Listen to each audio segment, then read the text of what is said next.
is a show that focuses on the person behind the Brony. I'm your host, OsakaJack. Please sit back and relax as we talk to this week's guest, Brony. Hello, everyone, and welcome to Into the Spotlight. This is your host, OsakaJack. With me today, I have someone that you may have seen online a few times, one of the newer additions to the EFN team, Cayci. Hello. Hi. How are you doing? I'm doing very well, thank you. Oh, good. Wonderful. You have been enticing me with your promises of what your dinner is going to be, and it just sounds really good. Yes, ribs and rosemary focaccia. Oh. And to be healthy, salad. Need to have your fiber. Rosemary's a plant. That counts as salad, right? I guess there is fresh rosemary on top, so there's a little bit of fiber. We can count it. There we green. go. It's a vegetable. It's a plant. Yay! An herb. I read some. I'm sure it's a joke, but I read somewhere that there was a group starting up called Vegetarians Once Removed, wherein they would eat meat, but they would only eat animals who were vegetarians. And there was no reasoning. I don't understand the reasoning behind it, but it was okay. All right, herbivorians. All right, whatever floats your boat. Sure. That makes you happy. Probably tastes good. I guess. But yes, I mentioned it briefly, but you have recently joined the EFN team. Yes. I was on the live streaming crew physically at Everfree Northwest and most recently at BronyCon. So you might have seen me running around at one of those conventions. And I am now working for the news site. Yay. Yeah, EFN News, which fortunately has the same acronym. Yes. There was some discussions about what officially to call it, but I call it Everfree News. It's easier for me. It makes sense. I mean, I suppose we could call it Everfree Network News, EFNN, but that just sounds like we're stuttering. It does. And I'm not trying to mock anybody who has a stutter. I'm just saying that EFNN doesn't sound like you're saying it correctly. I prefer three-letter acronyms anyway. Yeah, but there's only so many of those we can make. Yeah. So if you're going to repeat your own acronym, I suppose worse things could happen. True. We need to have a rival site start up and just call itself NFE. NFE. Yeah. Just be reversed. I'm trying to think what the acronym could be right now, but Not for elephants. There we go. Not for Equestria. Not for Equestria. Yes. I like it. It's our rival site that is attempting to show as little pony as possible, not for Equestria. It will show fish. Well, that might coincide, because if the sea ponies start, then shooby-dooby-doo, and... Indeed. Call upon the sea ponies. I have to mention it real fast. I promise you, I woke from a dream this morning that there was a new type of pony, not unicorn, but instead of a horn, it had one of those dangling glowy bobs like anglerfish have. And it was like something out of Finding Nemo? Yeah, like one of those, it has the dangling glowy bulb that was there instead of the unicorn horn. And it was really cute. What did it look like in daylight? No, it was in daylight. I mean, it was just walking around like it was just Earth Pony or unicorn, but instead of the horn, it had the dangly glow bob right in front of it. So it was like following its own light everywhere it went. Oh, it's like a curly fry pony. Yeah, I guess. It was cute. Okay. What is your current task for the Everfree News? I'm supposed to be doing merchandise reporting. Okay. As I do keep up with the toys and whatnot. I am a toy collector and have been for a very long time. So whenever there's new pony sightings out in the stores, I'm keeping up on that, or I'm trying.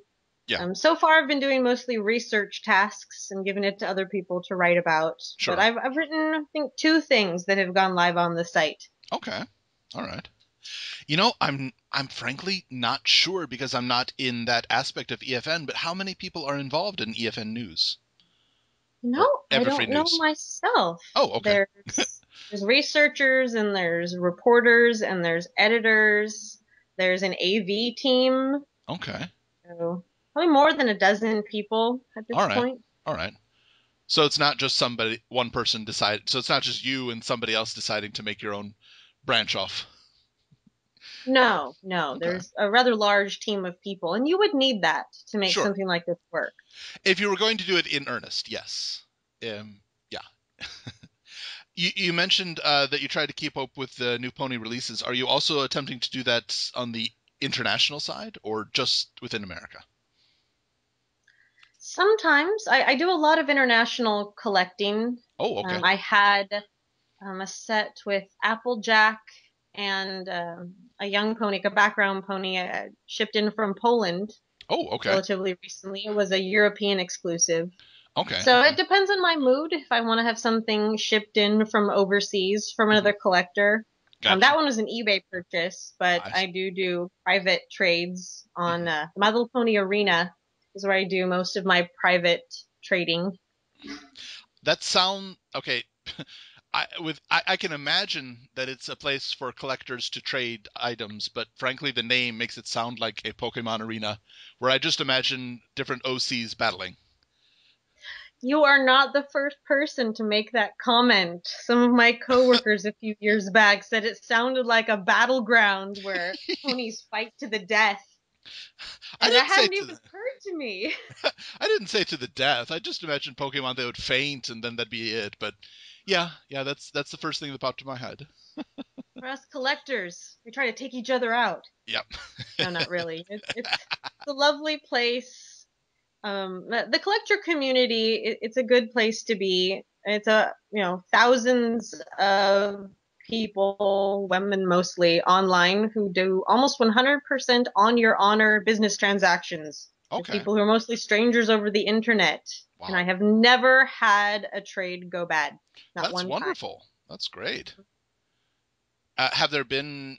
I have to ask. You've never had a trade go bad. Have there been reports of anyone having trades go bad Yes. there? Okay. All right. Yes, and the collector community, they do look out for each other. So if Sure. somebody, gives someone money and the pony never arrives, or Hmm. they ship something out and if something doesn't arrive in the mail and people aren't being communicative, then there are bad trader lists. Okay. Okay.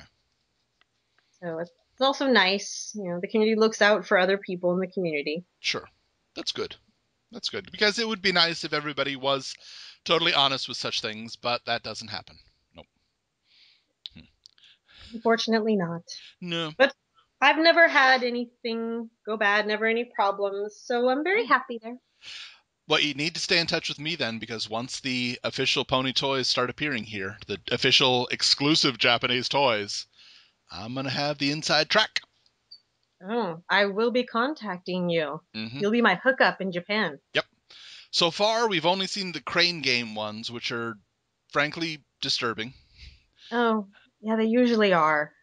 But I mean, the cutie mark is sewn very well. The eyes are sewn beautifully, and the hair is it's a new take on it. It's kind of fuzzy cloth pipe cleaner that they've attached to it, which is really cute. But the face is shaped so badly. It just looks horrifying. Do the ponies look like they've had something bad to eat? No, it looks more like their face is reacting. It looks more like they had a bee sting in the face and are having an allergic reaction to that. Yeah, some of the ones we find in Toys R Us here, Mhm. they look like they, took a bite of a rotten apple. Actually, I'll put the picture right here of the one that I have. This is Fluttershy. Actually, I haven't found them in Osaka yet, but one of my friends in Tokyo played Crane Game and got this for me. So I was very appreciative. And this is Oh. currently on my bag. But yes, the face is shaped, the head is Oh, shaped very oddly. yeah, I don't even, it's, conical. Yeah, That hair, I have never seen anything like it. I know, it's so cute. And it's fluffy and just explodey. It's cute. I like it better than the mops we have here on the Funrise plushies. Okay. It does resemble a mop. I understand what you're saying now. Gotcha. Yeah. I have seen those, and yeah. I think this would be. I'm not sure this would work in a larger size though, because this is small, like the size of a fist, and I think much larger, and it would look like a dust mop. Oh, it would resemble a Fraggle. Which in itself is awesome, and yes, that's absolutely what the face looks like now that I think about it. Oh, good call. It's a Fraggle pony. No wonder I love Fraggle it. pony. I want It's a Fraggle Moki pony. Shy. Oh, Moki I Shy. love it.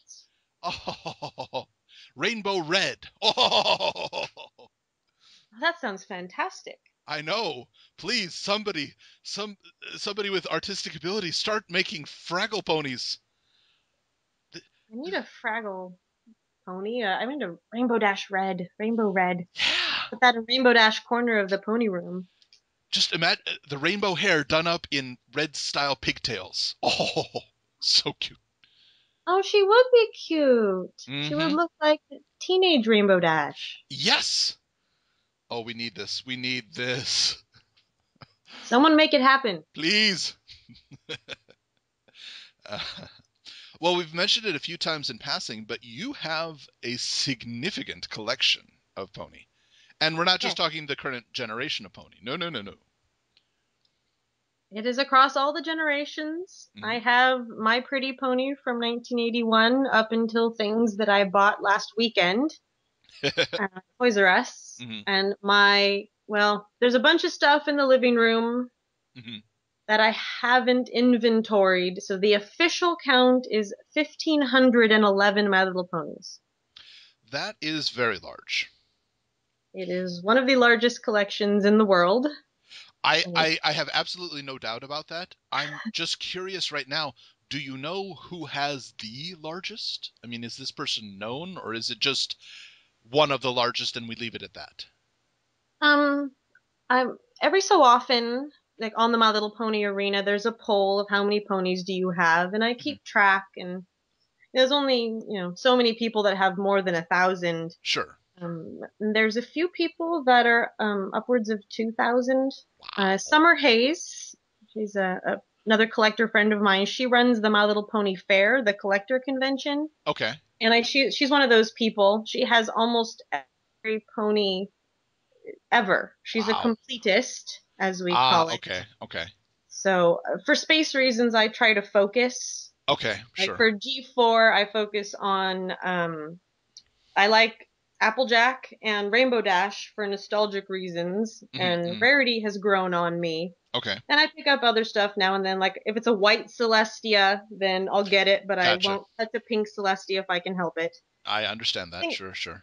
Things like that. But she buys everything, no matter what, across all the generations. Wow. And there's a few people that do that. I think there's at least 3 collectors that I know of that for sure have more than me. Okay. It's not like there's a governing body that. Of course. I mean, it is on honor, but yeah. Okay. Huh. So I estimate that I'm in the top 5. Okay, all right. I wouldn't doubt that. I mean, that's a lot. I'm curious, do you you mentioned that you tend to focus.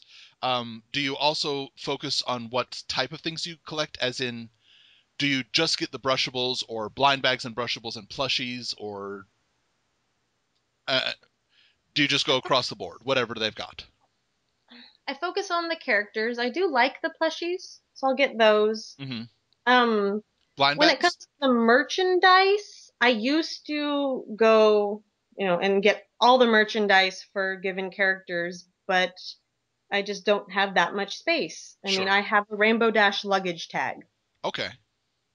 Silly things like that. And I was at Hot Topic and I saw the nail polish, and I had to stop myself from getting an Applejack nail polish. So I thought, you know what? I just don't need that. I'm going to sit in Applejack corner of the pony room. I need to not do this. So I do buy some of the jewelry because I intend to actually wear it. Right. But if it's a toy, for sure, I buy all the blind bags, actually. Okay. That's one thing I enjoy because I won't open anything Okay. except for the blind bags because they don't display well in a bag. True. Very true. So I And if will let my somebody really wants the bag pretty much keeps its own shape after you've opened it and taken the pony out, so you could keep the bags, I suppose. and I found that in the bag versus out of the bag, there's not a terrible difference in value. Where True. if you debox a pony from the 80s, you're reducing its value sometimes by 90%. Sure. Sure. I can see that. So that hurts my pocketbook to hear of people taking their ponies out of the box because they want the new pony smell. Okay. It's like a new car smell. They say there's new pony smell. I want to be the first person to smell it. I want to be the first person to touch it. And I'm like, oh wow, that's a lot of money you spent for that privilege. Yes. Dear heaven, some of those are worth hundreds of dollars, and now it worth is 10. Oh Wow, my. okay, good for you to be able to waste that kind of For funds. those people, I would recommend just hire somebody to make an incense or a candle or a spray that New pony smell candles. I could sell that at the collector convention. It would go like hotcakes. absolutely you could. Yeah. Or hand soaps or something like that. Oh, people would love that. If Sure. nothing else, just they would laugh about it. Yeah. I know that I saw at Everfree Northwest some one of the vendors had taken blind bags and encased them in opaque soap. And I thought, well, that's cute. But I think that would kind of scare me in the shower in the morning. Like, go to reach the soap. Oh my God, what's that? Oh, that's right. It's the blind bag. Okay. Well, I'm thinking about it, and Hmm. eventually the soap would wear away, and then you would have parts of a blind bag rubbing up against things. It could be uncomfortable. True. It would be better to use a washcloth at that point, Yeah. especially if you have a Yeah. unicorn on the inside. Whoa! Don't. I was just thinking of, Pegasus wings scraping up against you. Ow! That Ow! would be Ow! unpleasant. Exfoliating. They're exfoliating wings, and we can use them as a pumice stone. Well, I love the blind bags because Hmm. of the color combinations, and now, there's glow in the dark Yeah. and the neon. I Hmm. love all the different things that they're doing, and they're small, so they do not take up much space. True. True.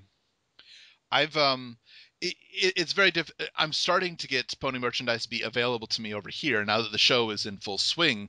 I can finally order brushables from a Japanese area as opposed to Toy Wiz, who has a 150% shipping rate. But Oh, still, the that's blind right. bag. Oh, it's ridiculous.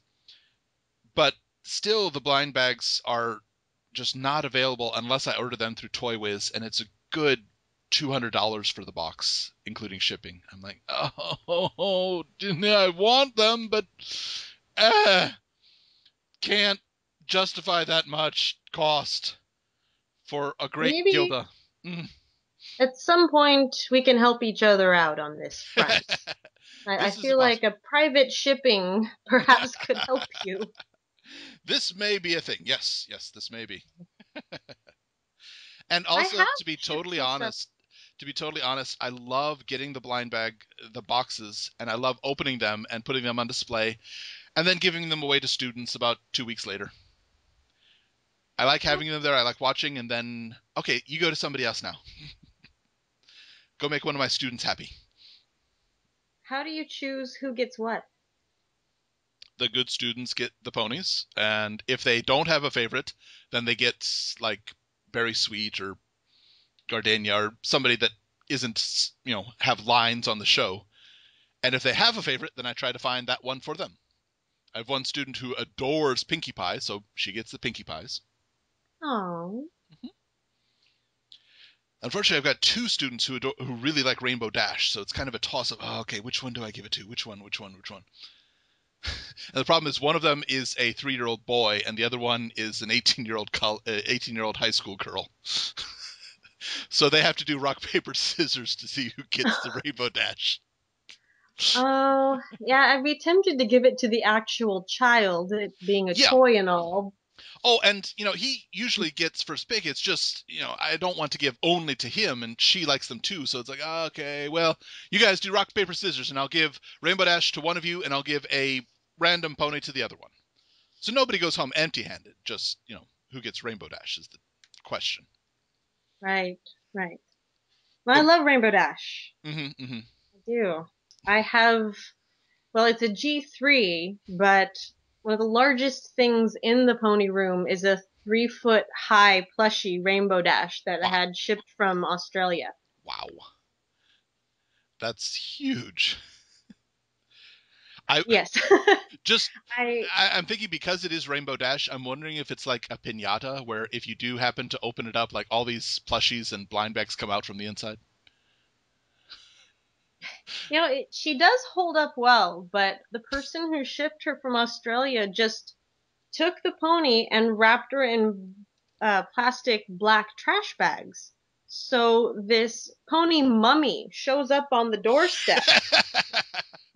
I took a picture of it. I have it somewhere. Mm, And it's just the shape. I mean, in G3, she's an earth pony.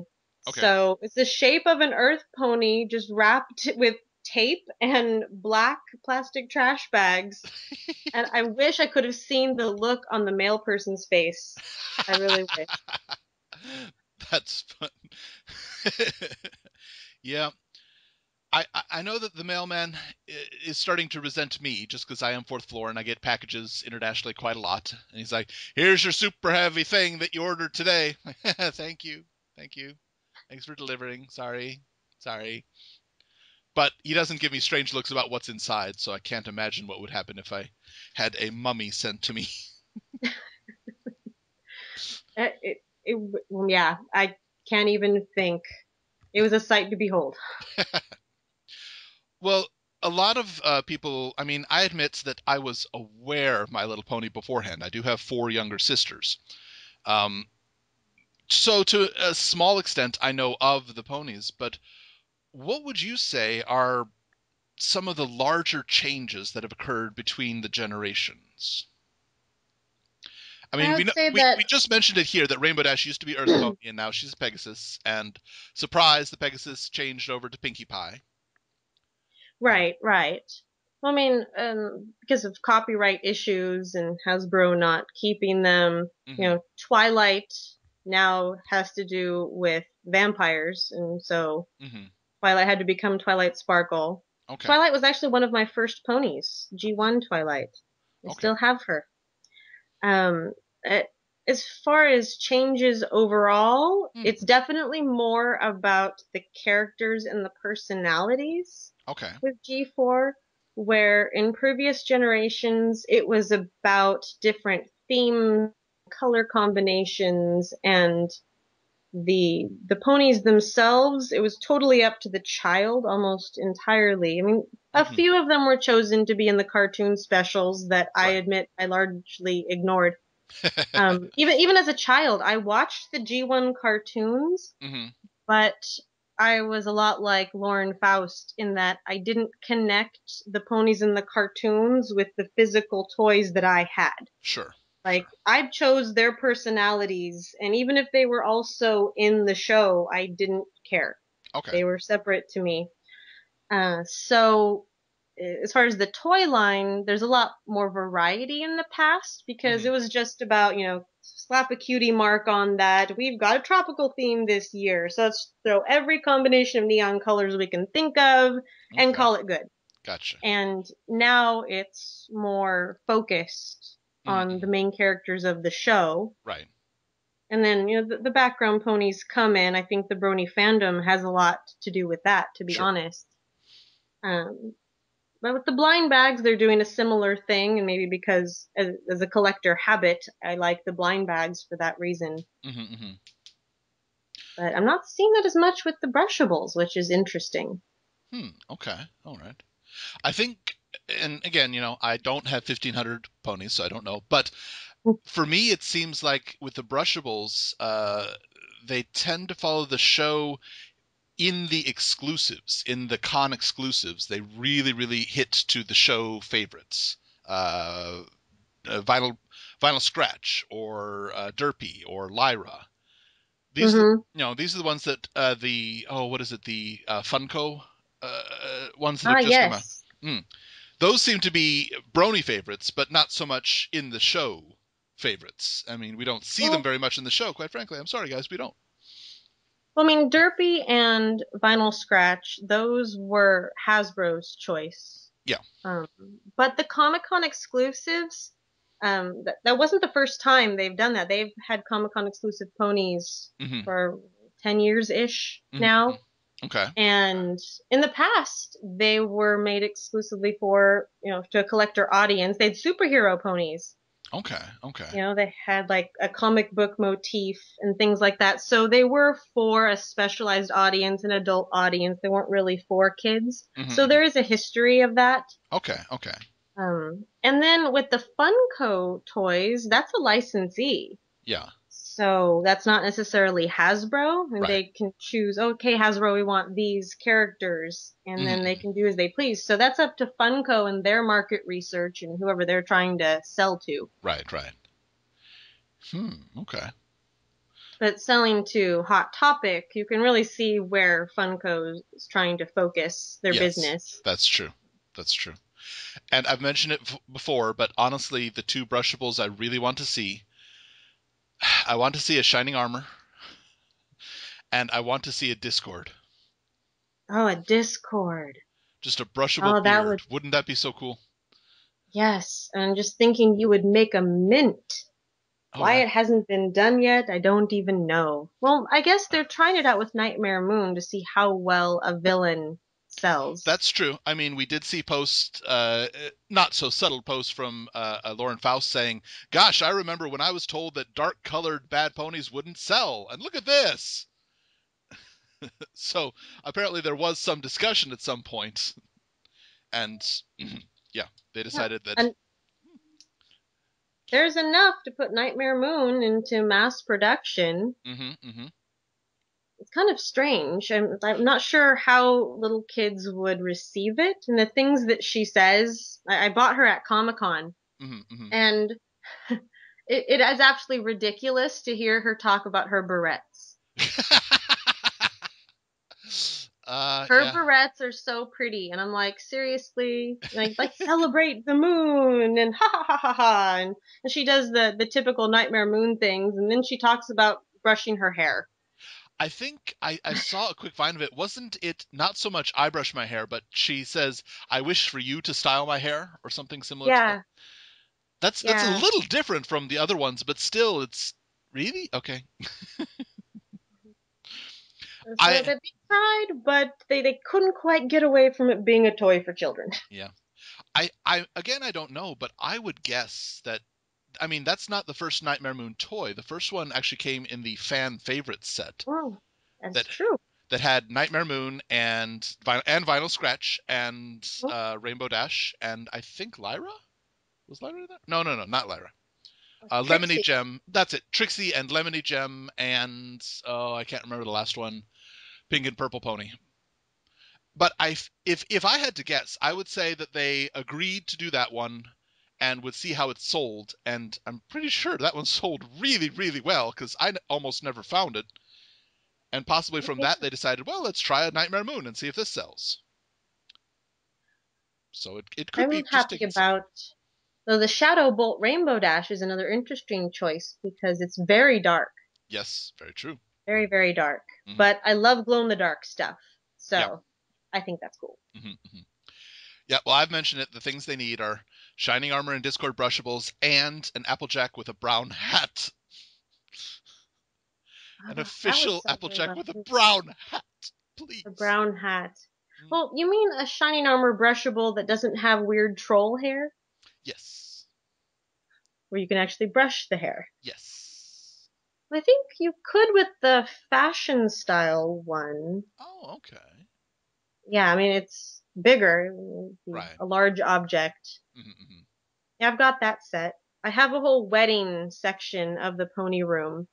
Nice. The My Little Pony brand tends to revisit themes over and over again, so that helps me organize the room into those same themes. They love birthdays, they love weddings. There's carousels. I don't know why Rarity comes with the carousel in G4, but they love carousels. It keeps coming back over and over again. Huh. I mean, I don't know, but if I had to guess, I would say that quite a lot of any carousel is going to have at least one pure white horse. And any carousel that I've ever seen, they can paint all the horses any color they like, but at least one of them is going to be pure white because those look really beautiful. And Rarity is the only one of the main 6 who's pure white. I like this. I don't know. I follow your reasoning. Yeah. Have you heard the story about the carousel in Disneyland? I cannot recall it off the top of my head, so go. So it was opening day of Disneyland. Walt Disney saw that all the kids were running to the white horses and they were fighting over them. So overnight, he had all of them painted white. Huh. Okay. So everybody got to ride the white pony. Well, there we go. My theory holds pretty strong then, huh? Yeah, it does. Yep.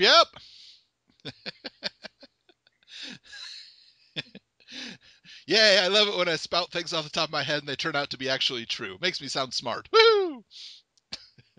Hey, I'll go with it. Canon now. Yep, absolutely. Well, a question that I ask in all of my interviews, and you actually have a broader range of this because I'm not going to change the wording on it. In all of My Little Pony, what would you say is the one line or one scene that defines you as a brony? Oh, that's difficult. You have the advantage of actually knowing all of the generations, and I never specify which generation. So, if you happen to say Scootaloo has games to play, then that'll be yours. That's fine. A line from the show or one of the shows? Yeah, a line or a scene from one of the shows. Though, if you have something else that comes to mind, that's fine too.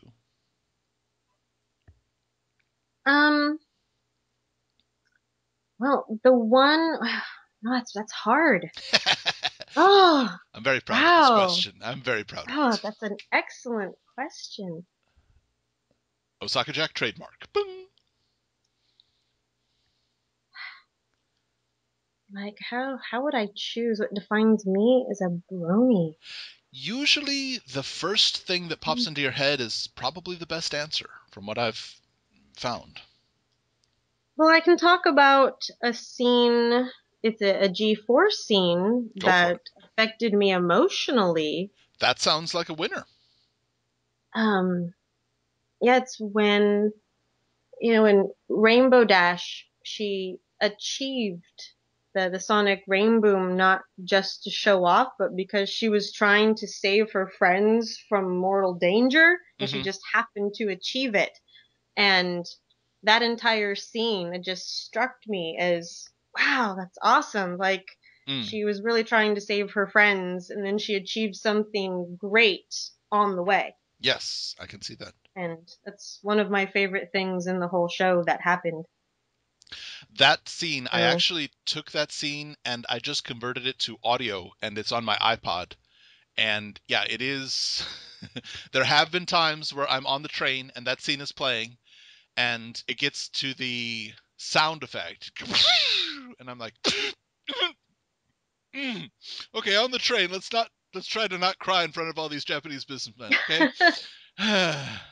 I was moved to tears the first time. I fully admit that. Oh, yeah, so absolutely. Maybe that says something about me. No, hey, I have been moved to tears several times just on the audio from that. So just hearing the sound, if you listen to it again, the music just starts as soon as Rainbow Dash says, "Hold on, Rarity, I'm coming." The music builds. It goes from a low register until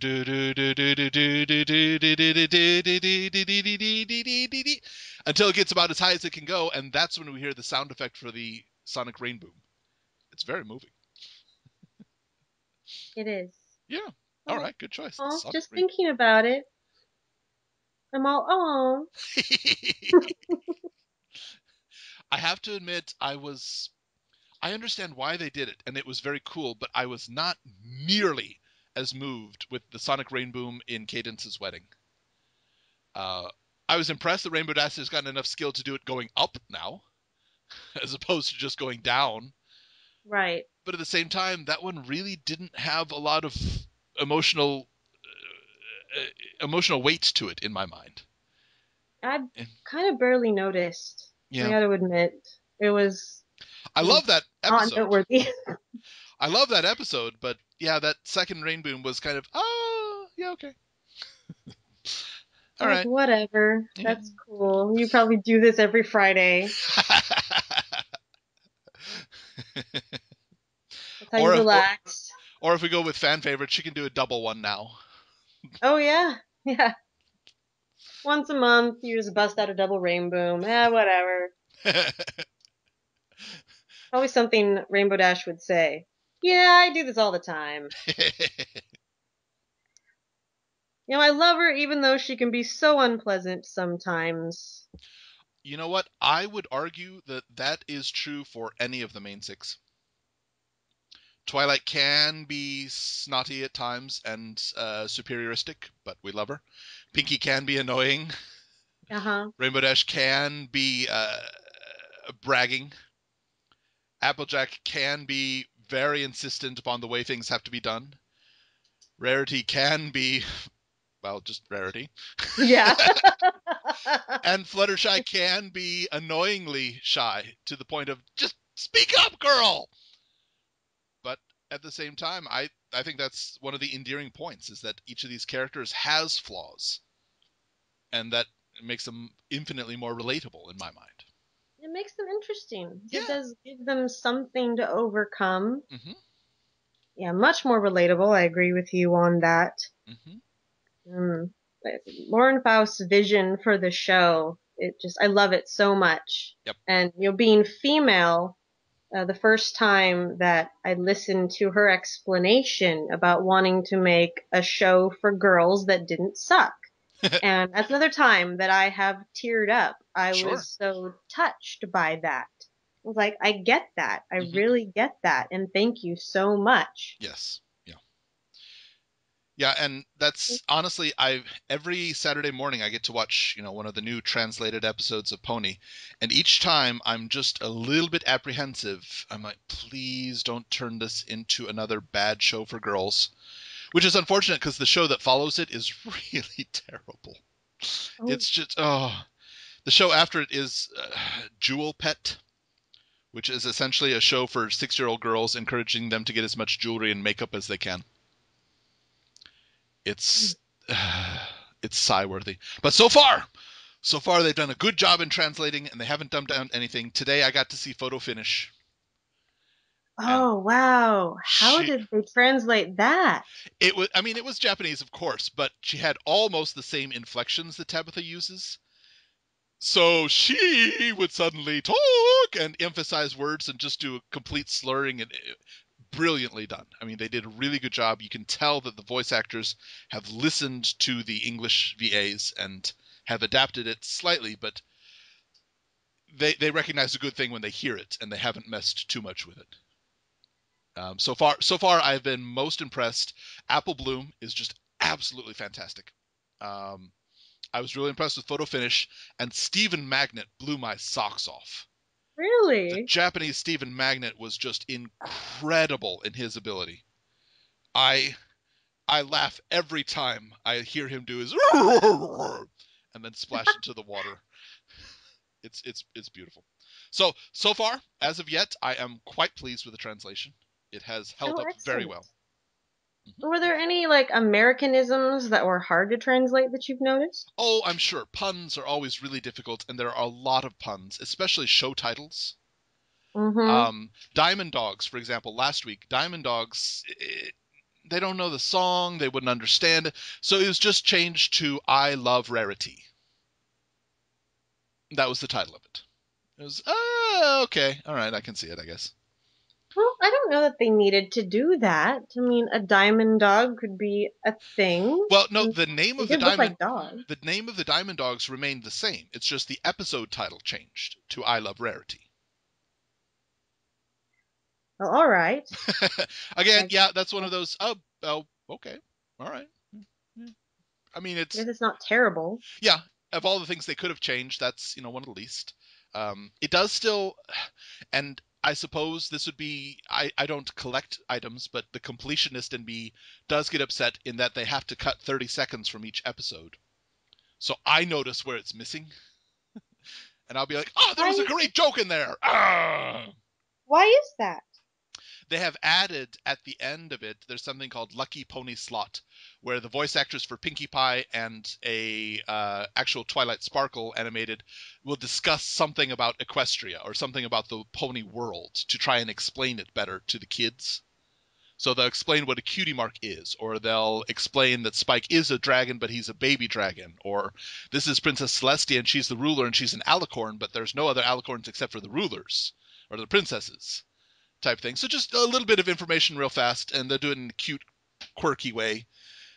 And it's not bad. It's just that I know that that 30 seconds that they're explaining is 30 seconds that they cut out of the show. And I'm like, oh, okay. Well, that's unfortunate. Yeah. Does it sound like they're insulting the intelligence of the people watching? I don't think so, but I think that the target age is a little bit younger over here. Mm. Or the kids' target age, because I know for a fact that the company that imported this has specifically 4 groups that they wish to market to. Main one is girls, young girls, but the second one is bronies. They want to market to bronies, and they're really hopeful that Japanese bronies will become a large thing. Have you noticed that happening yet? Not yet, no. Except for the crane games, no. It could have been a coincidence, but I had some G3 stuff for sale on eBay, and shortly after the show aired in Japan, someone from Japan bought it from me. Oh. Several items. Interesting. Mm-hmm. I do know that there are pony fans in Japan. Oh yes. I have no doubt about that. I just don't know how they said they're marketing to bronies in Japan, but haven't specifically done that yet, is my point. But I do know that starting very soon, I think next month, there will be an official manga. So there will be a pony manga coming out. That you can only get in Japan? I'm sure it'll be available for download like within 20 seconds after it's released. But yes, officially only available in Japan. So another thing people should contact me about getting, if you're interested in getting, is going to be the pony manga pretty soon. You heard it here. Mm-hmm. Everybody bother OsakaJack. Please, bother me with money. I want to mention real fast before we close out, you told me before the term cutie mark is a new addition, or a relatively new addition to the pony universe, isn't it? Yeah. It originated in G3, as far as I've ever noticed.